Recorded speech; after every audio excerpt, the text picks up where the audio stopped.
Introductions. So my name is Greg McNevin. I'm the Strategic Communications Director for the Global Call for Climate Action. So we do the Tree Project and Tick Tick Tick and a few other things coming up. Speaking today will be Dr. Adam Corner, Research Director for Climate Outreach. And we also have photographer Robert Van Warden, who has helped with the video visuals project. And we'll be passing across to Robert towards the end of the call so he can put some of his own thoughts in, and also you can ask any questions about photography as well if you're interested. So I think on that note, I'll pass over to Adam and we can kickstart. Adam. Okay, great. Thanks, Greg. I hope you can all see me and hear me okay. And thank you all very, very much for joining this webinar. We're running 2 webinars today, and it's been really, really gratifying to see how interested it is in this project, and I guess, you know, the wider questions around visually communicating climate change, which feels like it's an absolutely central, crucial piece of the puzzle, but one that maybe hasn't received quite so much attention in terms of research and evidence. So that's what we're going to be focusing on today. I'm going to be talking about the Climate Visuals Project. Oops, accidental muting. I'm going to be talking about the Climate Visuals Project, and Climate Visuals is 2 things, I guess. It's a report which summarizes the key findings, 7 principles from a process of international social research that we carried out, climate outreach, and several partners who I'll talk about in a second, last year. And Climate Visuals is also a website, climatevisuals.org, and that website illustrates through a set of image libraries and galleries the key findings of the research, and hopefully brings it to life in a way that I think is a first. I don't think there's anything else out there that's quite like that for visually communicating climate change. But before I talk about Climate Visuals, I just want to do 2 things quickly. One, give just a little bit of background about climate outreach, and acknowledge and say thank you to the range of people and organisations that made this possible. So just a little bit about us, Climate Outreach, first of all. We're a think tank. We're based in Oxford in the UK, and we specialise in climate change communication. And I think over the last 10 years, we've developed into a position where we're one of the leading voices on climate change communication internationally. Understanding how to widen and deepen public engagement with climate change, how to break climate change out the niche that in many ways it still feels like it's stuck in, how to connect with a much wider range of public values and interests. And I guess, you know, the majority of work that we do, it focuses on language. And most of our research most of our work is based on research, either our own research, such as Climate Visuals, where we went and spoke to people in various different formats, which I'll describe. Other times we're working with existing research, existing academic research, and we're trying to translate that work into a format that is easy to use for practitioners, campaigners, policymakers, community groups. And I guess that the thread that runs through all of that work, which is, as I said, is mostly on understanding language and how to frame messages, develop narratives, tell a better story about climate change. The kind of central piece of that is always a commitment to the research base, the research evidence, but trying to link that up with the insights and the experiences and the needs of practitioners. And I think in that way, Climate Visuals is exactly the same in terms of the philosophy underneath it. It's just that this time we're talking about visual evidence rather than verbal, spoken and written evidence. But it certainly feels like exactly the same principles apply. We would want to make, as a community of communicators, we want to make sure that what we're doing is as evidence-based as possible, and campaigns are as effective as they can possibly be. So just to say, as I said, acknowledge and say thanks to the wider project team. I mean, in the first instance, the project was made possible by support from the Minor Foundation, but also by the 1010, and also some support from the University of Massachusetts. And you'll see from this slide that that there were a number of people involved in this project. In fact, not everyone who was involved is on the screen today.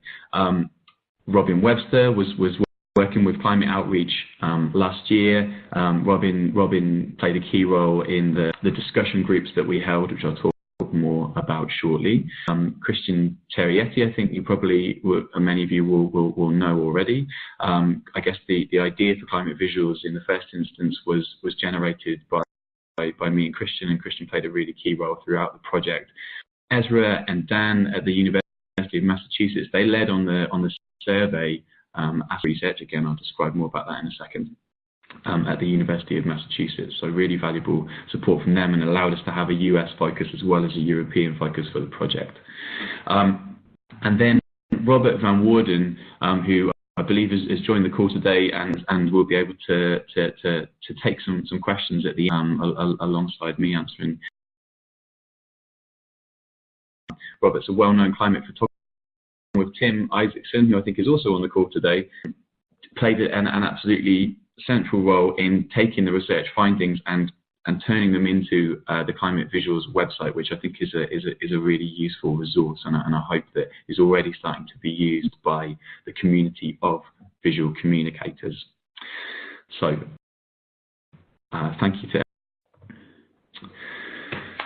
But I'll talk you through the Climate Visuals project now, and I'll be focusing most on the 7 key principles that we've distilled from a process of research in 3 different countries. But I guess it's important to step back a little bit as well and say, well, why did we take on this project in the first place? Why were we motivated to want to better understand visual communication on climate change? Of social, how important visual communication is. We tell each other all the time. Everyone tells each other all the time that it is often more important than language. I mean, it's not even something picture paints for a long time. It's a decision that journalists, that campaigners, that practitioners make every day. How do I illustrate this blog, this campaign piece? How do I communicate visually the message that I want to get across to my audience? But despite the fact that it's so central, despite the fact that this is a decision that's taken so regularly, there just isn't all that much research. And I don't want to over-egg that point too much. There have been research papers, academic studies of how people respond to little images about climate change. Just to take the work of Saffron O'Neill has been very useful and informative. One of the take home has been that perhaps have a bit more effect.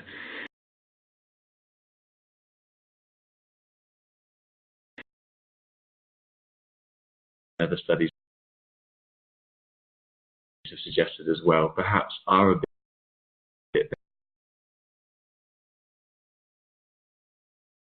There's been research on whether polar bears are useful or not. Perhaps they make climate change seem a bit distant, a bit irrelevant to people's lives. And there's been some really good summaries of that research about that. Just recently, Resource Media put out a useful report which talked about a guidance for communicators and test image, because that doesn't have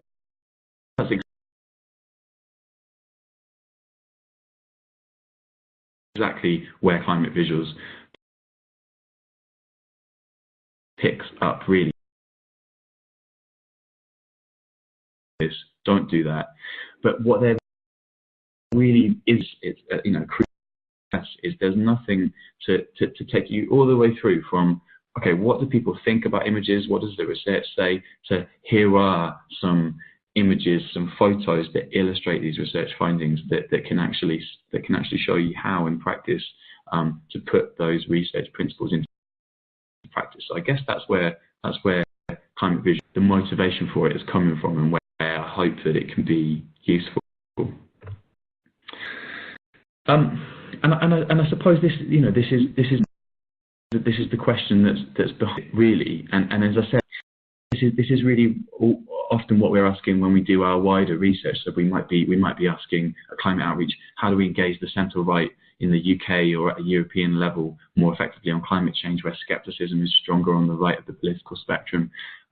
Is there a way of talking about climate change that more effectively connects with centre right values? When we think about another particular audience, young people, or for example, are there things that we can do, that we can say, that can make climate messages, climate engagement more effective? Well, the same applies to visual communication. And if you ask people, as we did in our research and as other people have done before, what's the image that comes to mind when you think about climate change? Most people are going to say one of these things: polar bears, melting ice caps. And I guess for me, the question is not so much should or shouldn't polar bears be part of the climate change discourse, or are they not useful for some people as a way of thinking about the issue? The question is, does that do justice to the significance, the breadth, the seriousness, the complexity, the richness of climate change as an issue? Or have we allowed climate change, unintentionally of course, but have we allowed climate change to become kind of trapped in a bit of a narrow visual niche, in the same way that it's trapped in a bit of a narrow cultural niche? And can we tell a new story, or lots of new stories about climate change that maybe broaden that out a little bit?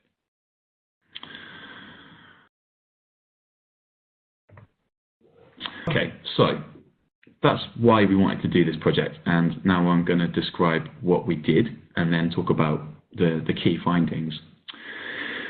So we started at the point where I think it's often useful to start any major research project, as we spoke to people, what I've called key stakeholders, but basically people who knew more about this than us at the time, experts on visual communication around climate change. So we spoke to people in NGOs who do this stuff for a living. We spoke to some academics who have looked at this before. We spoke to some journalists, and we just wanted to get a sense of what were the most important questions we could be asking here.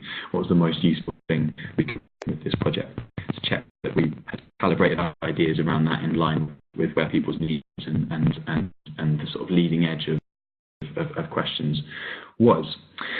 Then developed a series of discussion groups which we held in London and in Berlin.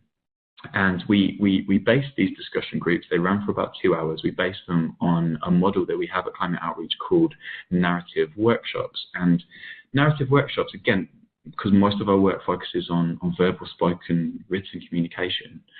Narrative workshops, they start by getting a group of people together.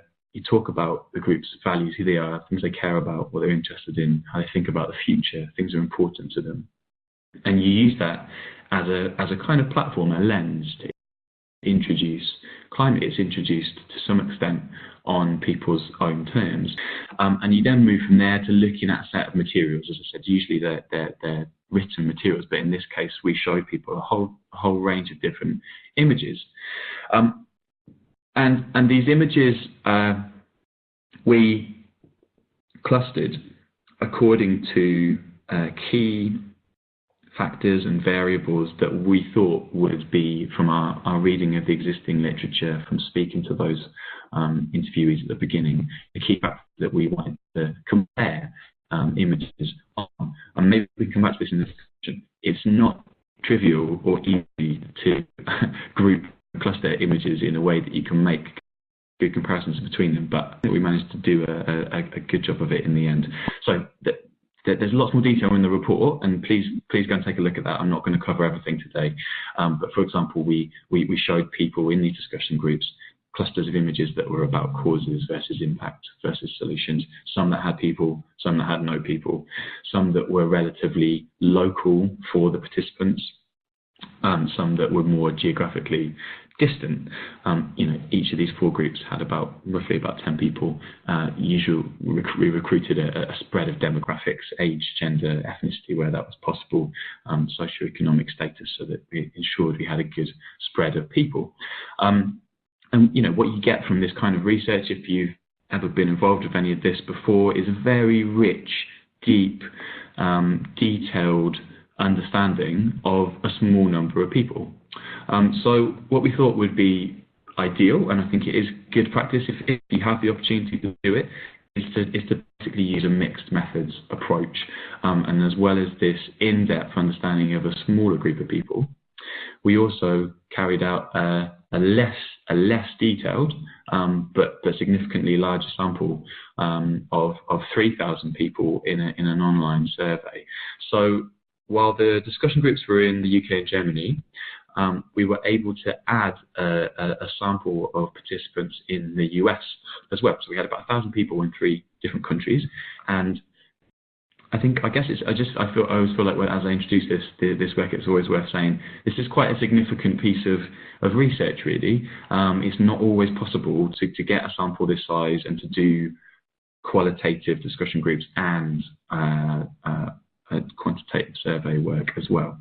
So it was a good opportunity. And here, rather than see a whole range of different images and then talk about them, discuss them, each participant in an online survey took 15, 20 minutes to answer. They answered the questions about themselves. Again, I'm not going to go into all the details today, but take a look at the report and the appendices about who they were, their level of skepticism, their ideology, some other variables as well. And then they looked at, each person saw 6 different images. And we divided participants up into groups. So they either saw 6 cause images, or 6 impacts images, or 6 solutions images. So that was kind of 300 people in each country, 1,000 people in each country, 300 people in each country in each of those 3 categories. And for each person, one of the images they saw was what we were calling local. So, for example, if you're a German participant and you were looking at 6 impact images, then one of those images would have been of a German flood, whereas if you were in the US or the UK, it would have been localized to you there. And then people answered a series of questions about those images. So it was, again, take a look at the report for more detail, but it was whether people understood them, how they felt emotionally about the image that they saw, whether they would share the image they saw, whether it made them want to respond behaviourally in a personal sense or support government policy, how they thought other people would respond. So a range of different measures to try and capture how people were thinking about these images that they saw. And I think it's just interesting to reflect before I go into the findings. Quite different context, really, and I think it became more and more apparent as we went through and as we analysed the findings. In one, you're sitting with a group of people, reflecting, you're exchanging views, you're talking about the images you can see. They're not captioned, but there's context in terms of the conversation that's happening. There's some context, people are contextualising them for you. In the survey, you get one image, no information, series of questions to answer about it. So that's quite a different thing, I think. And that this idea helps to explain why we found some differences, I think, between the 2 types of research methods. Okay, so we found out information, and it wasn't possible to get all of it into the report, let alone into a webinar. Most of it has gone into either the report or the appendices that go with it, the appendix that goes with the report. And we've also been working on an academic paper, which has been submitted now, which would be great if we can publish that too, to kind of get the seal of peer review approval on this work as well. But what I'm going to do is focus on 7 key principles which seem to represent the central ideas that were arising from this work. The first point is about people, I guess, in images, and I think it's not breaking any new territory to say that people in images are important. I think probably we knew that already, but certainly our research confirmed that. When you can see someone in an image, if they're making eye contact, if they've got an interesting facial expression, that's likely pound for pound to be better than a similar image that doesn't have that in it. However, not just any old people are okay. And actually, one of the strongest, pretty much the strongest finding that came through in the discussion groups was that people were very sensitive to this idea of authenticity and credibility, and whether the people in the image were real or whether they were inauthentic people in some way. And I think that was interpreted in a range of different ways, actually. So, there's a couple of examples of installation images on the screen there. My sense would be neither of them are particularly fascinating images per se, but the one with the family looking really too overexcited about nailing in their draft proofing got a lot of stick in the discussion groups, whereas the guy who's putting down his installation, getting on with it, is just doing it. He's real people doing real work was a phrase that came up several times. Scored much higher. In the survey as well, it did quite well, and it also did quite well amongst people more to the right of the political spectrum on the survey.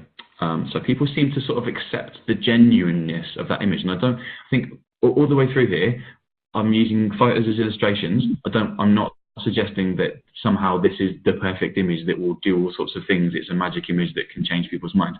No, but it does illustrate a certain principle that sits underneath it, I think, and that's what to take from these research findings. Cameron, on the end there, he was pretty universally disliked, and that held in the discussion groups and in the survey as well. I think he came pretty much last in the survey, although it was only the UK participants that saw him. The other countries saw their version of a politician. And okay, so people don't like politicians. Maybe that's not news either. But I think the part of what explains this is not just that they're not very likable people necessarily in general, or that they are inauthentic or not credible in general, but they're also not authentic and credible messengers for the climate. And I think that's the point to take from it, really. Who are authentic, credible voices that can speak for the issue of climate change to different audiences, and this is something that comes up in several of the other findings too. Okay, so before getting on to the second finding, I just want to deal with the sort of slight polar bear paradox that we seem to have come across in our work. But I think it does actually make sense the more you reflect on it. What we found was that in our survey, as I said, the first question we asked people, a series of questions after they saw each image, do you understand what this image is trying to convey? That was the first question, and then everything followed from there. How does it make you feel? Would you share the image, etc., etc.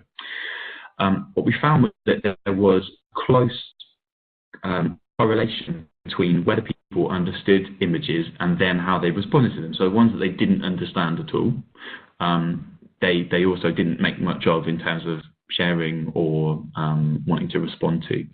And we found that people understood their image best. Again, thinking about the research methodology, I guess, no context, no caption, no information. Here's an image of a polar bear. You've been asked some questions about climate change. I think people understand that it means climate change. I think that's kind of what has come out of this survey. And because they understand it, and smokestacks next to it as well on the survey there, the other one that scored highly in terms of understanding, because they understand it, it has a knock-on effect for a range of other things that they say they would be prepared to do in response to it. So it also scored well for other things like sharing and people feeling like they would want to change their behaviour in response to it. But as I said before, introducing these findings, so it tells a story. It does tell a story about climate change, but is it necessarily a story that people want to hear? In our discussion groups, it was a very different situation. People felt intrigued by it. They got it. They knew what it was saying, but they felt like they'd seen it a lot. It wasn't moving them. It was reproducing stereotypes that were already in their mind. So I think what this kind of clash between the two methodologies here is suggesting is that if we want to tell new stories, and I guess I'm sort of working from the assumption that we do, because of our wider analysis of climate change communication, not just this study or another study. It's that we know that conventional climate change campaigns haven't cut through in sense of garnering mass support and mainstream appeal. So if it's the case, which I think that we need to widen and broaden public engagement with climate change, then we do need to tell new stories, but that we need to actively tell them, because at the moment there is a core set of images, and the polar bear is absolutely prime among them, that means climate change in people's minds. And if we want it to mean other things, or we think it means other things, as it does, it means so many different things. And if we want to be able to tell those different stories, we're going to have to really proactively push on that. In discussion groups, again, illustration, but these are the kinds of images. Some of them we showed, some of them we've inferred from the findings and put into the image library on climate visuals. But images where there was something unusual going on, where people could read a story into the face of the person in the image, perhaps something slightly subversive or something even humorous, something a bit unusual or distinctive. People wanted to talk about them. That produced engagement where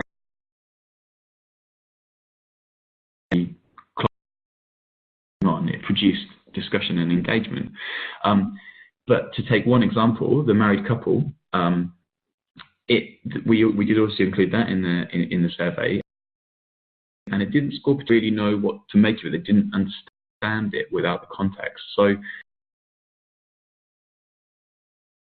this suggesting that not being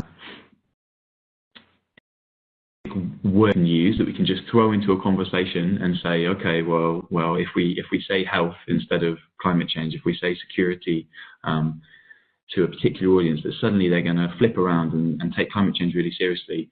Well, it's not the case, but it doesn't mean that framing, verbal framing isn't important. And I think with these images too, there isn't a magic image that on its own everyone will just suddenly understand this means something different for their lives. They can connect to climate change.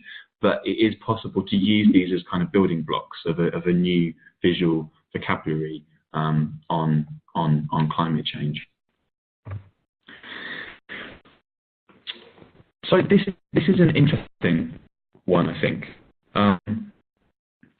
We showed a range of different sort of possible causes of climate change, and some of these were pictures of terrible destruction from tar sands or smokestacks belching out fumes and pollution. And these things, obviously industrial scale, people had no trouble linking those to climate change in discussion groups.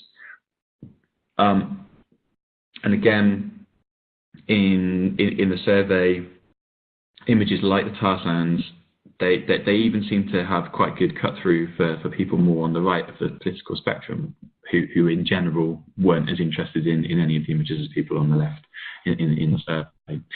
But in our discussion groups, we also included a few images of kind of individual causes, I guess. The illustration I've got on the screen is a family and a car, and that contribution to climate change. People not only didn't necessarily make that link intuitively, they also didn't think that maybe it should be, and I think that fits with wider research on the pitfalls of using kind of guilt to try and get people interested in climate change. They said, well, this is a normal thing, this is a family, they're not responsible for climate change. But it was a different story for images of highways. In the survey, we had a US, a UK, and a German highway. They all produced quite strong negative emotions, tended to score quite well surveys. It's the same thing. There's lots of families and cars in that image on the other side of the screen, but this time it's at scale, it's collective, it's not pointing a finger at a particular individual or a particular family. So again, it's not to say that somehow an image of a highway is a revolutionary breakthrough thing, but I think it's really important to try and think about the principle that is underneath this. If it's not that we shouldn't be talking about individual causes of climate change in terms of behavioural things like driving cars. But if we're going to show images of it and talk about it, then as well as thinking carefully about the language and not guilt-tripping people in language, because we know that can backfire, it's also important to show the problem at scale that doesn't isolate and pick out behaviour, because people don't necessarily respond very well to that. And that feels like a constructive way of managing that tension, that balance. Okay, so principle number 4. Our research confirms at the very beginning that there are a handful of sort of take-home practical guidance type messages that you can extract from the existing literature, academic literature, and I would say that one of them is that impacts are quite emotionally powerful, but not just emotionally powerful. They have a kind of cut through, perhaps that other types of images don't.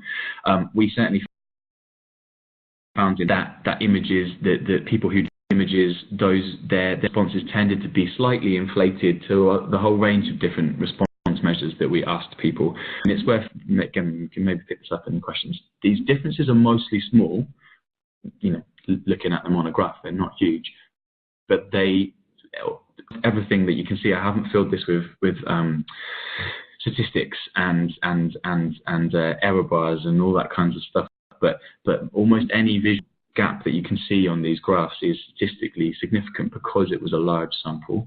And so it suggests that although the differences between different categories of images are small, if repeated over time, which images are, and you see thousands of things every day, then these things really can have an effect. So yes, impacts were quite impactful, for want of a better term, but at the same time, and again this fits with previous work, I think, it's what do you do with that strong sense of engagement with the image. You feel something in response to it, but what do you do if you haven't got an action you can take? In the discussion groups, people express this idea of helplessness, of kind of hopelessness, and so I think that our recommendation here would be it is crucial to harness that effects that impact images have. They're good for grabbing people's attention, for making people feel something, but it's got to be coupled with something else, whether that's an image or a message or part of a wider campaign or initiative that allows the power of that impact reaction to be put somewhere towards something constructive, I think. And the fifth principle is linked to that, I guess. Again, not so much in terms of imagery research, but certainly there's been a lot of interest in terms of written and verbal materials in this idea of psychological distance. How can we bring climate change home? How can we connect it with people's lives? How can we show things that are geographically, psychologically relevant to them, and connect that with this wider issue of climate change? And I think what we found was that people did connect with images that they could relate to in terms of people, places they could recognize. The localized images in the survey did quite well, and seemed to have some cut through. But again, it's a bit of a caveat. It's not just any old localized climate impact that matters. People did also express concerns about trivializing the issue in discussion groups.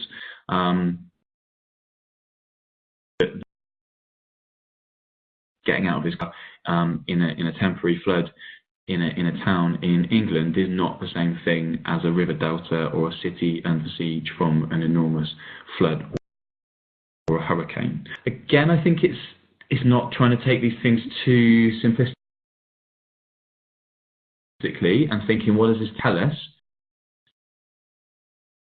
Geographically, psychologically is good, but it also needs to be coupled with a kind of wider understanding of maybe connecting to other local communities or other local places. Everywhere is local to someone, everywhere is local for some group of people. So it's joining those the bigger picture, so that it doesn't feel like it's trivial. this was probably after the authenticity and credibility, and I think it links closely to it actually. The finding that came through, I think, strongest in our discussion groups and surprised me and surprised us, I think, was a strong and consistent, not universal, but strong and consistent dislike for sort of classic protest imagery. So I've shown one example here. Poor old Blueface. He's taken the brunt of it, I'm afraid, but we did show other protest images in our discussion groups. Blueface scored right to Cameron in the online survey. People didn't understand it, didn't like it, and they had a range of different negative responses to it in the discussion. In fact, I should say actually, I'm pretty sure I was on this demonstration, and one of my online climate skeptic buddies managed to dig out me with a blue painted face to go alongside with this research finding. So I've been there, but the people's responses to it were really quite astonishing, I think. And it wasn't just being driven by skeptics in the survey. We measured people's level of skepticism. This was an image that was disliked across the board, and people seem to just not accept the authenticity of these people on protests as being relevant to them. I should say I don't think that this is justified, or I don't think it's a criticism of anything protesters or campaigners have done, but it is, I think, a real alarm bell around the way that we visually communicate demonstrations of protest. Clearly, a demonstration and a process can be a powerful thing, but a lot of the power of it is often thought to come through the way that it's shared and replicated on social media afterwards. And I think, thinking maybe carefully about what is the front image, the key visual representation of climate change protests and activism, if people feel so strongly that they are not part of this group of people and that activists are somehow different to the general population, then I think that's really crucial to bear in mind, to think about, and just to reflect carefully on. And just the final point before I stop and take some questions is the old chestnut, I guess, of communication is understand who you're talking to. But what's interesting, I think, is that detail in all the different what's being shown is responses to all of the different images in the survey. They're willing to change their behaviour in response to the image they saw, divided across left, centre and right-leaning political ideology across all three of the countries. Generally speaking, people on the left liked all of the images more than people on the right, and you would expect that. Ideology was linked to scepticism, you would expect that. But we found that a handful of images were more popular among people on the right of the sample than they were on the left. It's interesting, some of the politicians, you might expect that to happen, but I think image number 25, the insulation, I mentioned that already.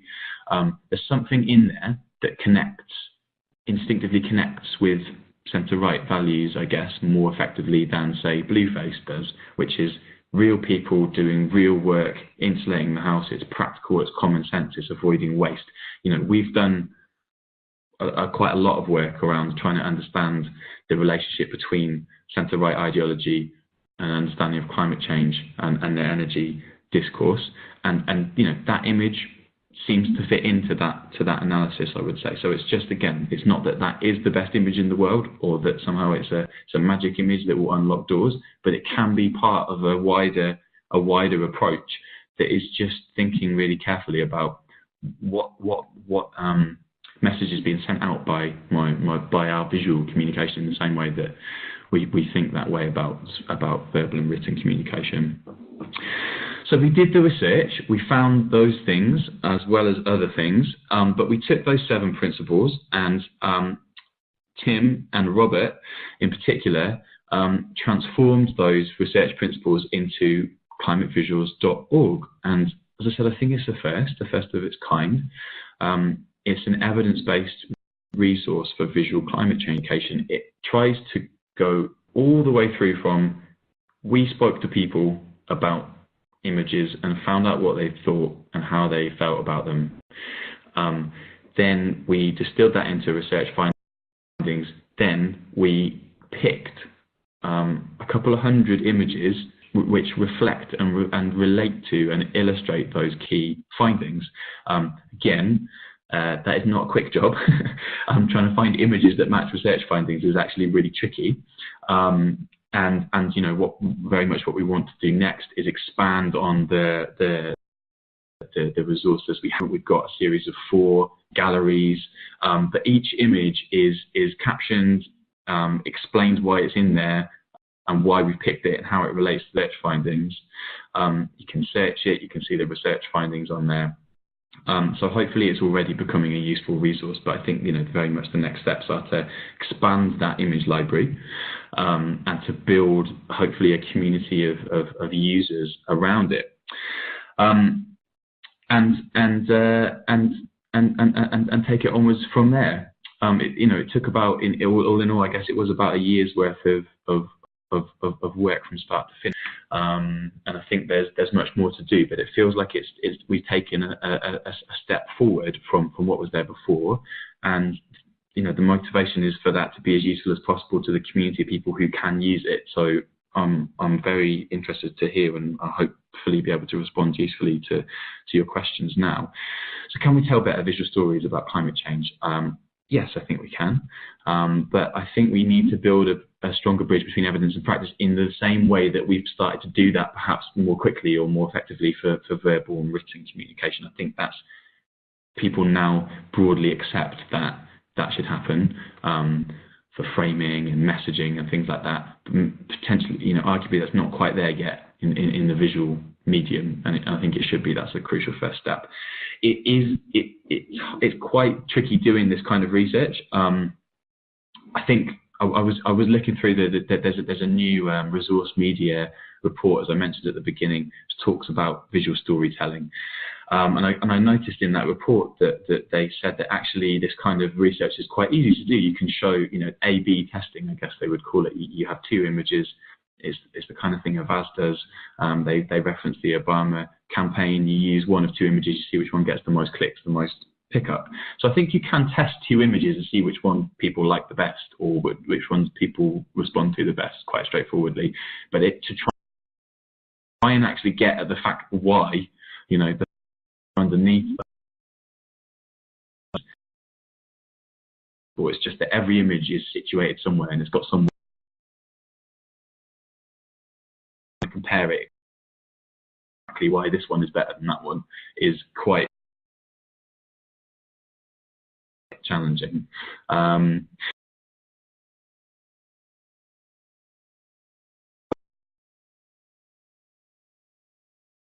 There was such a consideration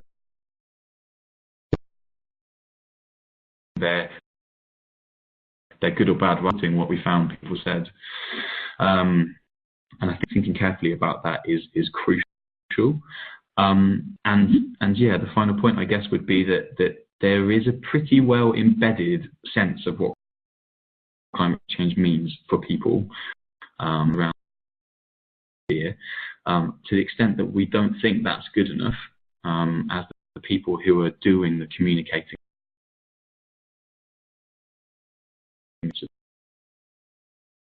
That's making new visual associations is going to have to be a really active and sustained process, not something that's just going to happen on its own.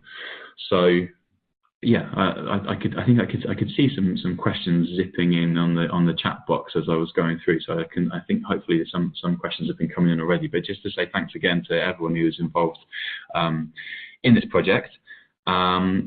And thank you all very much for listening in. And I and also Robert will be able to respond a bit to some questions and maybe, I don't know whether it's possible, maybe even throw a few as well if that's possible. Excellent. Thank you, Adam. And we do indeed have a bunch of questions to go into, but what I might do first is I'll just throw over to Robert quickly with a question myself. Robert, what do you think this research means from a photographer's perspective, outside of obviously getting a polar bear to install some insulation? Thanks, Greg. Yeah, hey, thanks, Adam, for leading that, and hi, everybody. My name is Robert Warden. I guess I feel that what was really neat about this project is that photographers are always looking for a way to communicate more effectively with our audience, and how we can help affect that change. And this project has provided some really easy-to-read guidelines and steps that says, hey, consider these when you go to make your pictures or you go to make your visuals. How are they going to influence your work?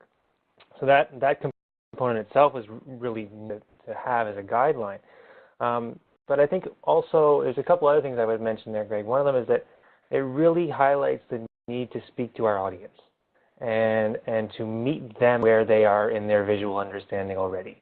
And so that doesn't mean going out and creating necessarily the best image, which as a photographer is kind of what we're always sort of aiming for, but it might actually be, you know, the image that has a story that might not be the best composed image, but is more authentic, that's actually going to play a better role communicating with that audience. And that was kind of a bitter pill to swallow as a photographer, to go, oh, hang on a sec, maybe we don't need to, be there at sunrise, but we actually just need to get a really authentic image. And I guess the third thing I would point out from the photography perspective is it highlights the depth of the imagery and stories that can still be told and are still out there to focus on. And especially as Adam was mentioning, stories from a new stories context, we have to actively get out and tell those new stories. And hey, as photographers, we love nothing more than focusing on a new story and finding a better way to photograph and communicate that new item to our audience. So I guess those would be the top three things in my mind to how a photographer would react to this research.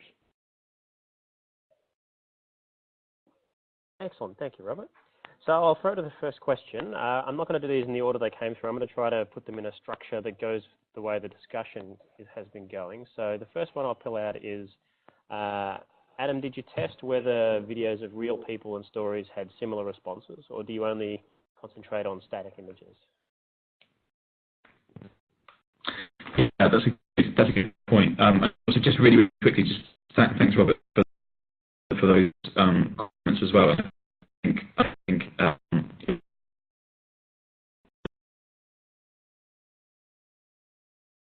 coming from quite different perspectives, because as Robert said, the idea of kind of aesthetically what does the image look like, which is obviously crucial and ideally is there as well, but then that's not necessarily always what people were responding to, which is videos. No, we didn't test any. We just stuck with static images, and I mean, while we were on things we didn't do, we also didn't test the almost limitless range of visual communication tools that you could be testing. We called this climate visuals. It could have been called climate photos, I suppose, to be slightly more accurate, because obviously there's infographics, there's cartoons, there's drawings and paintings, and all sorts of different things that all come under the visual medium. But we stuck to photos because, to be quite honest, it was massively complicated enough, and I think we had more than enough to go on with that. And actually, in a different project, we were asked by the American the Advancement of Science to have a sort of evidence base on videos they could use to give to some fellows, research fellows. They were training to be communication specialists in the States, and we did a good search for essentially any evidence based on videos, and it doesn't seem like there really is one at all. So that's another step down, I think, from visual communication. It's got some evidence, not loads.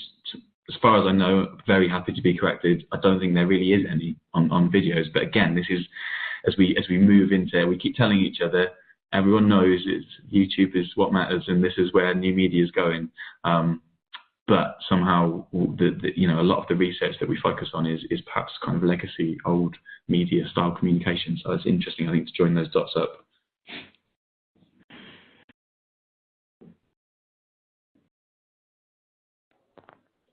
Thanks for that. Second question, how do you avoid entrenching stereotypes and victimization, like Global South victimization discourses? Yeah. I mean, so I'm aware that there is, and we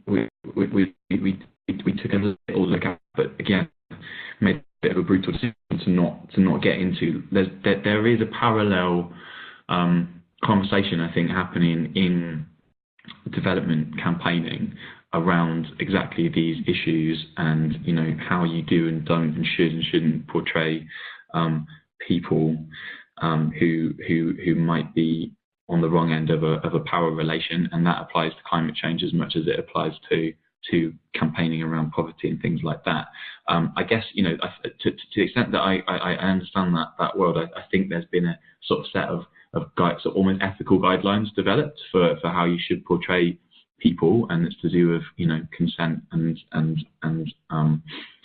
not presenting people as a kind of hapless victim of circumstances, and thinking about the empowerment. And I guess to me that almost actually fits with one of the key findings that we had, which was around impacts, which are often going to be in that category, right? It's going to be people who have been negatively affected, or it's places that have been negatively affected. How do you on the one hand, that's important because that's the thing that cuts through and gets the sympathy, the emotional connection with the audience. But on the other hand, that's not enough on its own, just to tug on the people's heartstrings from both perspectives, I suppose, not just from the audience, but from the person in the image too. And so it's about coupling that with something constructive, and I think that's come through in verbal and written communication research as well. Don't just shock people, scare people, make them think something terrible is happening, say it's the end of the world. You need to, if you're going to go down that route, then there must be a clear, constructive path to respond to it. And that feels like the same kind of philosophy, I think, as what I understand the guidelines in development photography to be. But I'm sure others. I mean, Robert might want to comment on that as well, maybe. But Robert, would you like to comment on that too? I think Adam pretty much covered it there. I don't have much to add at this point on that one, though. Right. That actually opens up another question that a couple of people have asked to be covered when it comes to the protest. So has there been more digging into why protest images are perceived so negatively? Like, do people feel left out of the campaigning community? Do they feel it's radical? It was surprising and intriguing.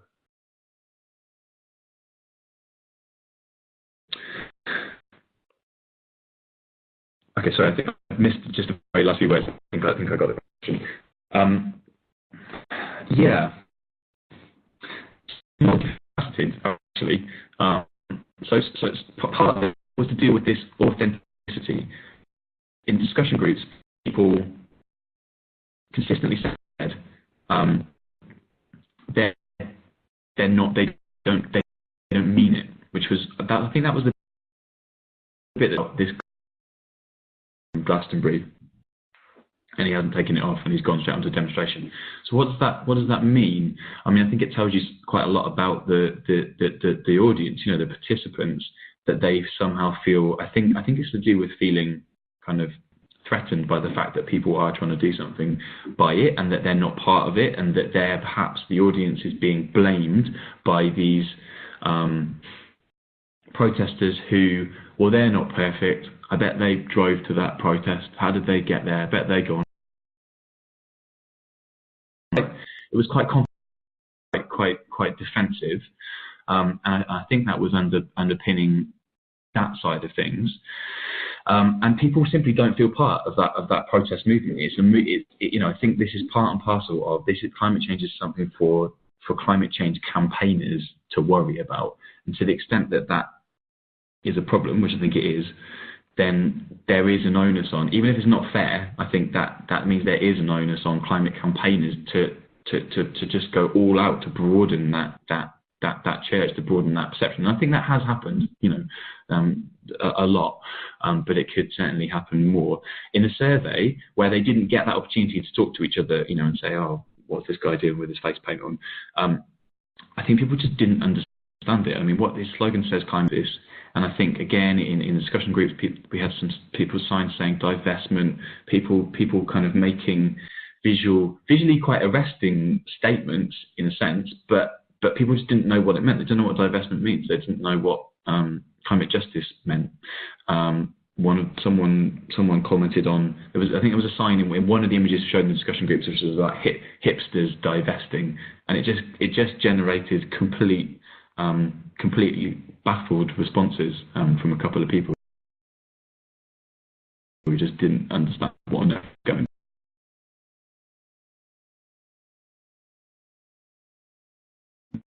So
Judging on the license, could reuse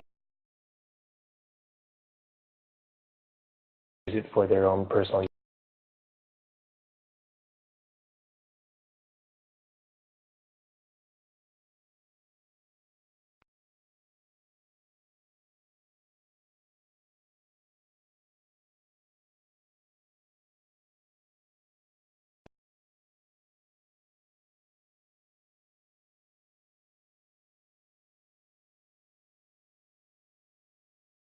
And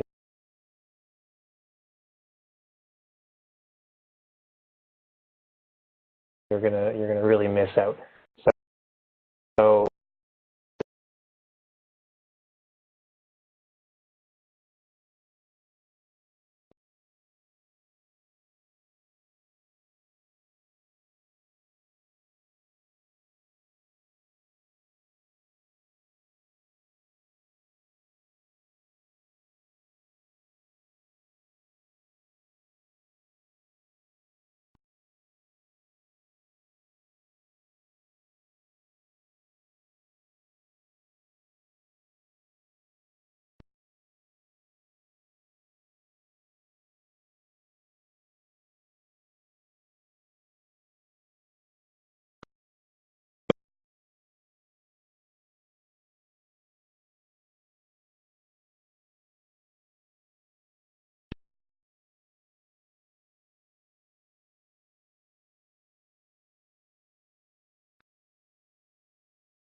it for you.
visually, the photography. I'll just jump in here to open the floor for anyone that's called in on mobile or telephone to ask any questions.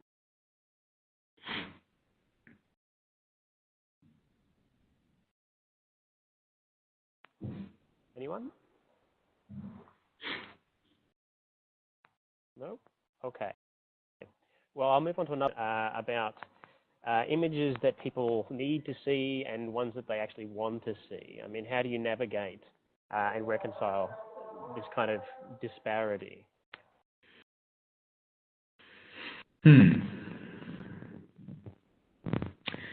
Yeah.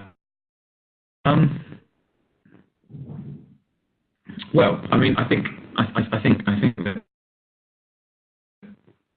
that I'm interpreting the question to mean, so images that they need to see, there are certain aspects of climate change that are just, they're non-negotiable, I suppose. Like, you need to communicate those aspects of climate change. You can't beat around the bush and say, we're not going to talk about this stuff because people don't like it.